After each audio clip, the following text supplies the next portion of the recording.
of two queers making it weird. Da-na-na-na-na-na-na, da-na-na-na-na-na-na. Queers, weird.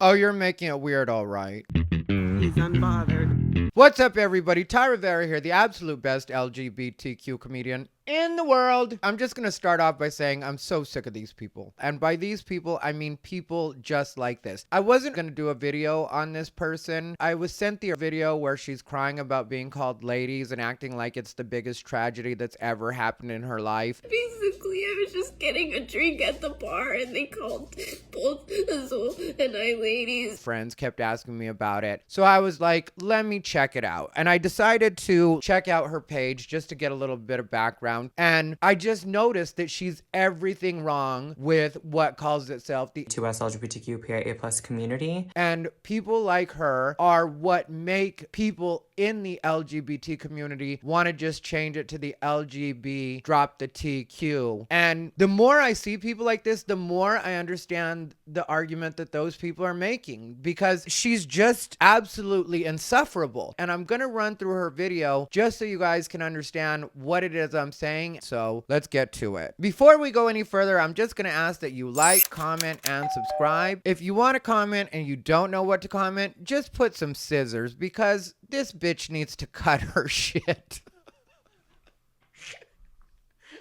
I'll also take a poop emoji. All right. I'm gonna grow up now, and we're gonna run through this video. Thank you for indulging me. I was harassed and was kicked out of a gay bar, which should have been a safe space. Okay, I'm going to stop you there, because gay bars have never been a safe space. I have been in gay bars since I was 16 years old. The queens were always catty, and by the queens, I mean the gay men. Drag queens always said the most off-the-wall, politically incorrect things. The lesbians have always been super grouchy. Gay bars are not ever to be considered a safe space. Yeah, maybe you can be yourself there as far as expressing your sexuality, but as far as it being a safe space, that's not traditionally what a gay bar is. So maybe find your safe space at home under a blanket. But wasn't. Not only was I kicked out, but my wife was kicked out along with me. That's the way it works. If you've got your wife with you and she's condoning your stupid behavior, which we're about to go over in just a second because this is her little preamble, take your wife, your purse, and your little dog too. Get out. Nobody wants it. When nobody wants it, nobody wants it. You can't force them to put up with it. So I made a video when I got home about how it felt to process that. Trigger warning. If you're able to watch, okay. But if you feel like this is too heavy, that is okay too. But before you go, I just wanted to say that I appreciate you for being you.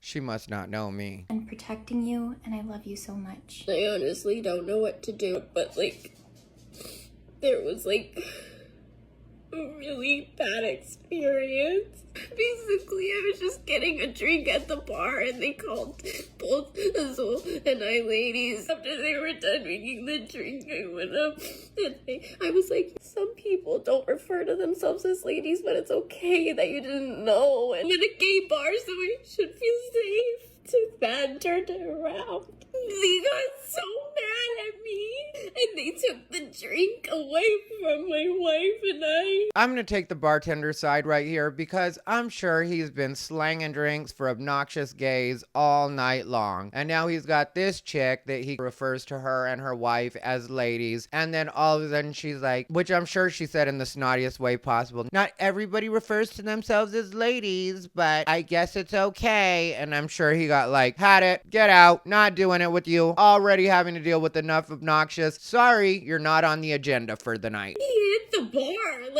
because he was like, are you serious? You're doing the same thing to me. How? And then they kicked us out. I didn't think that was gonna happen. Of course you didn't think that was gonna happen, because people have been humoring you your entire life. You did not see this coming. You were not ready for it, but get used to it, because the world has gotten tired of this and you're gonna experience a lot of this. How am I supposed to feel? This was the first time that I've told somebody I felt brave enough to tell somebody my identity. You didn't tell them what your identity was. You told them what your identity is not. And I will tell you guys, guys. I don't care if you call me a man or a woman, or you call me lady or girl or bitch or Miss Thang or any of it. I do not care. Just refer to me as ma'am, because I will show you how little the way people address you matters. I hang out with a lot of straight men. I often refer to them as ladies because I'm an obnoxious gay man myself. So I will be like, hey ladies, how's everybody doing? Nobody has ever told me, some people don't refer to themselves as ladies, but okay. You're a miserable, miserable person. And that's what you should identify as, is a miserable cunt. And I just wanted to let him know, and I told him it's okay that you didn't know. He was still mad at me for being myself. He wasn't mad at you for being yourself. He was mad at you for being obnoxious. And for my wife being themselves. He wasn't mad at your wife for being herself. He was mad at your wife for supporting your obnoxious ass. Just hurt. We were kicked out so fast. And I tried talking to the other person. Get out! Don't let the door hit you where the good Lord split you. That's what it is. Hit the road, Jack. Glenn? Jack Self? I don't know.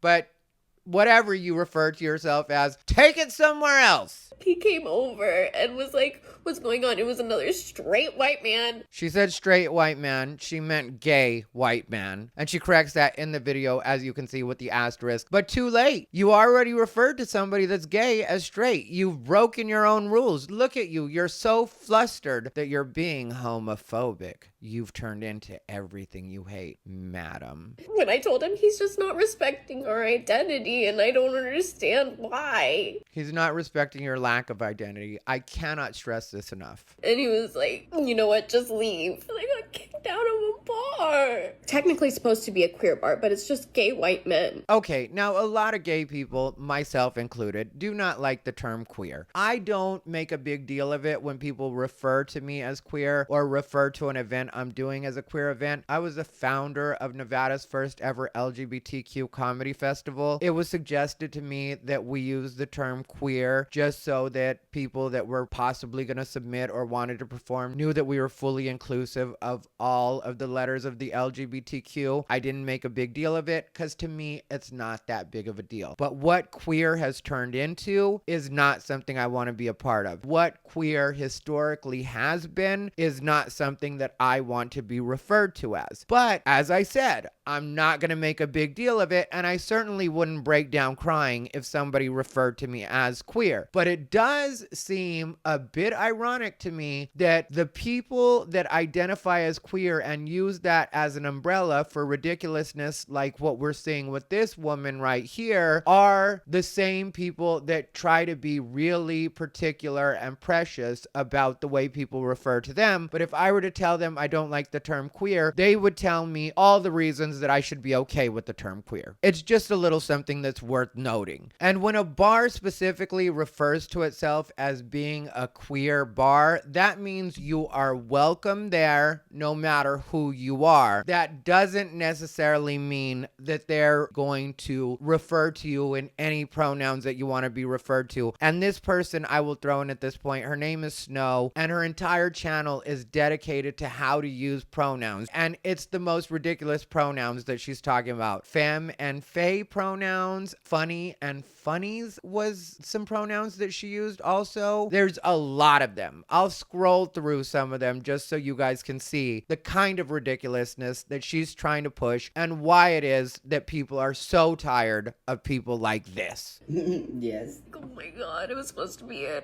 positive experience. I felt so embarrassed. You should have felt embarrassed, but you feel embarrassed for the wrong reasons. You think that something happened to you, but you should be embarrassed because you're just constantly making a fool of yourself. I really checked out your channel. You're everything that's wrong with what considers itself LGBTQ. I want to let you know. Here comes her enabling wife, and I know what's going on with the enabling wife. Really, this one, even though she's terribly broken and damaged, is out of the wife's league. So that little lady thinks that she has to put up with whatever this one wants because she's out of her league. I'm fucking furious and livid.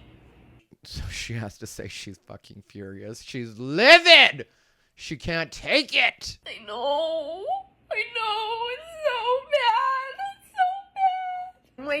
imagine if I didn't accept you for just being gay. Dude, like, are you serious? I'd be fine with it. My parents haven't accepted the fact that I'm gay for the last 30 years. Yeah, 30 years. They still will occasionally tell me that they do not believe I'm gay. And I just let them continue to have hope. It doesn't bother me. So when you're like, imagine I said that I don't believe you're gay, dude. Please, get a hold of yourself.